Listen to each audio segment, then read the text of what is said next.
In what Cyril Ramaphosa, the incumbent president of South Africa, has called the worst violence witnessed in the country since the 1990s when the apartheid ended, South Africans have been protesting violently for weeks. From Durban to Soweto and other major cities in the country, irate civilians have been blockading roads, setting fire to buildings and looting all malls and buildings they can access. According to reports, over 200 shopping malls have been completely ransacked, and restaurants and automated teller machines. In one of the videos making the rounds, the crowd looting could be seen making away with looted coffins and livestock. As if things could get any worse, a viral video captured how the irate looters broke into a blood bank and how a mother in Durban was forced to throw her baby from a building after it was set on fire by protesters. Since the protest began on July 7, 2021, the death toll in South Africa has risen to 72 despite all efforts by the nation's security agencies to quell the violence by arresting people suspected of provoking the riots. A South African minister has warned that if the looting continues, there is a risk major cities in the country would run out of basic food supplies and fuel. Some might wonder why are South Africans protesting. Does this have anything to do with the ex-president Jacob Zuma's jailing, or is this violent looting and rioting connected to high tension among citizens due to low income levels and unemployment? Lastly, is the violent protest connected to how South Africans feel about their presidency? Hello guys, it's T-Code here for African Glitz. It's no longer news that the violent protest erupted in South Africa on July 7 of 2021. Shortly after, Jacob Zuma, the 79-year-old former president of the country, turned himself into the authorities to serve a 15-month jail term for contempt of court. Zuma had refused to appear before the Zondo Commission, an anti-corruption panel set up to hear the several corruption allegations against him and others, including bribery. On June 29, 2021, however, the Constitutional Court, the nation's highest judicial body, found him guilty of contempt of the court and sentenced him to 15 months in jail, giving him a deadline to turn himself in. The Constitutional Court makes the following order. It is declared that Mr. Jacob Zuma is guilty of the crime of contempt of court for failure to comply with the order made by this court in Secretary of the Judicial Commission of Inquiry into allegations of state capture, corruption and fraud in the public sector. Barely 40 minutes before the deadline elapsed, Zuma took the bull by the horn, turning himself in on July 7, and he was captured in a viral video being admitted into the Escort Correctional Facility to serve his 15-month jail sentence. Angered by his jailing, Zuma supporters immediately took to the streets, blockading major roads as they demanded the release of their political hero. Despite calls for calm from the president and Zuma's lawyers promised to appeal the court sentence, within hours, many civilians joined in the protest, began looting malls, setting buildings ablaze, causing it to be degenerated to what it has become at this moment. Currently, South Africa is trending globally with several hashtags like #FreeZuma, #PrayForSouthAfrica, #CyrilMustResign, taking the lead on Twitter. Who is Jacob Zuma?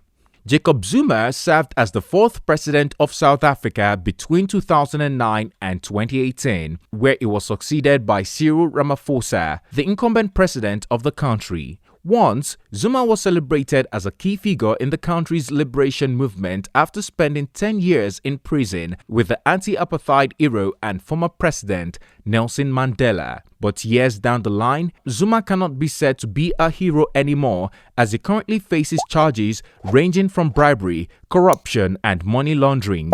Zuma's journey to disrepute started in 1999 after being selected to serve as the deputy president of South Africa to ex-president Thabo Mbeki. He was faced with several corruption allegations and was eventually dismissed in 2005 by Mbeki after his financial advisor was convicted of soliciting bribes. Between the year 2005 and 2008, Zuma was again faced with several allegations, including rape and money laundering, but he was never convicted. In 2009, Zuma was elected as the fourth president of South Africa, where he served in this position until 2018. Sadly, his 9 years in power were marred by the allegation of high-level corruption. Representing the African National Congress Party, he turned the once heralded liberation movement into a vehicle of self-enrichment. Collaborating with business people, the former president allegedly influenced government policies, hiring and firing ministers and other government officials to favor family business interests. According to a report, his presidency cost South Africa a whopping $83 billion. In 2016, however, South Africans began making plans to get rid of him. The Constitutional Court held that Zuma failed to uphold the country's constitution and called for his resignation, while the National Assembly tried to impeach him.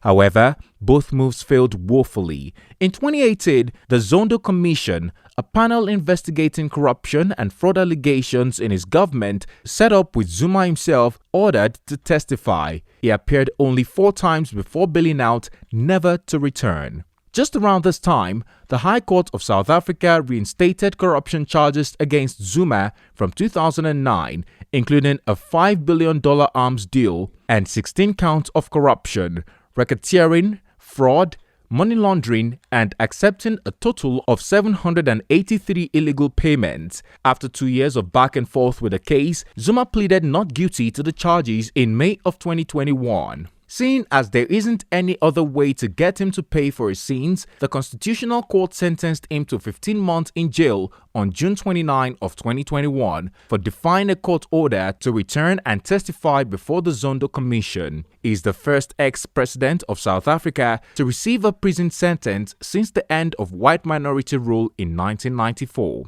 As we already know, shortly after Zuma turned himself in, the whole of South Africa turned chaotic and his supporters took to the streets to protest his release violently. According to reports, this is the biggest security challenge that Cyril Ramaphosa has faced since he became president in 2018, and it is bound to worsen if not curtailed in due time. Unemployment and dislike for the incumbent president.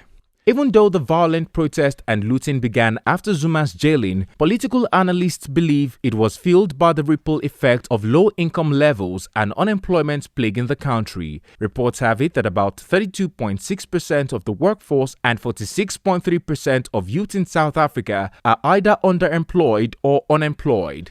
With this number at an all-time high, it is believed that the frustration and anger associated with unemployment and low income levels gave rise to the violence and looting ongoing in the nation. However, some other people believe the violent protest is fueled by how South Africa's President Cyril Ramaphosa's leadership style. According to them, his presidency has been marred with poor governance and little effort to improve the lives and standard of living of South Africans, as he promised during the election.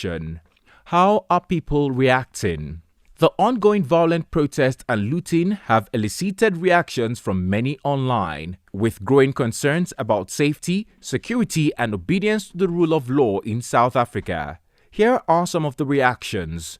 A South African Twitter user wrote, "Imagine looting a country for the man who looted a country. This makes you think about the state of South Africa." Another user wrote, "Everyone disrespects black people in South Africa. Everyone. Even people who have been there for 6 months don't see us. This is what happens when our leaders are in bed with everyone else but us. This is what happens when you're a majority that owns nothing." Another user wrote, "This is a coup attempt in South Africa. What we have is an eruption of anger from the poorest who are affected by inequality, poverty, looting of state funds, captured judiciary, and abuse of power by an organized and well-resourced grouping that owes everything, including the media."